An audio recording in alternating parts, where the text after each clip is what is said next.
What was your experience like working with Lee Holden?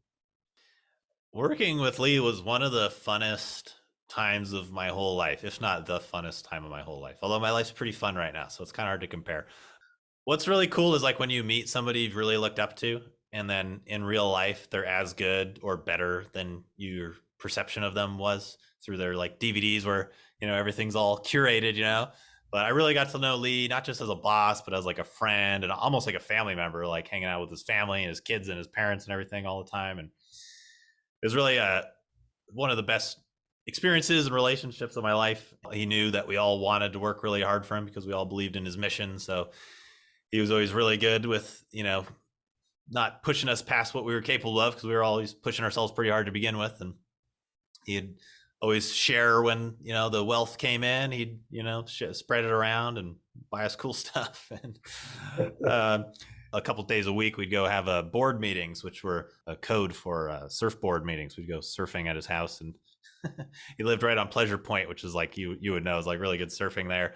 So we'd bring out the stand up paddleboard surfboards and get yelled at by the surfers, but it was really fun. Sometimes we'd do qigong on them, and then we'd come back to his house and make he'd call it Jedi juice. We'd make smoothies with all kinds of weird herbs and stuff in it.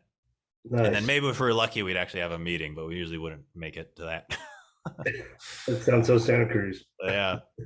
But yeah, it was great. He always encouraged me, like, no matter how much work we had to do, like whenever he was teaching a workshop or anything, like he'd always be like, Nick, put down your work, come join the workshop. I want this job. I want it to be like a learning experience for you and you to get as much out of it as you can. So I'd always feel like, I should be working for him as much as I can.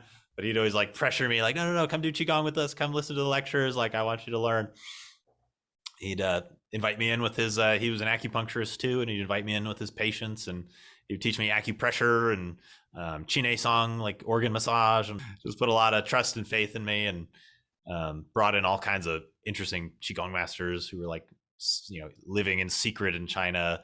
One of these guys had the electrical powers where he could, light things on fire and electrocute people to heal them with his chi. And we had this guy come over. He was in China. He was pretending to be a dentist. So we'd have him come and do treatments on people, and we'd learn qigong forms from him and everything. So it was one of the coolest experiences ever. I also got to learn lots of behind the scenes stuff on business and filmmaking and all these funny roles that I got wound up filling in while I was there. So that's a lot of what lets me do what I do today.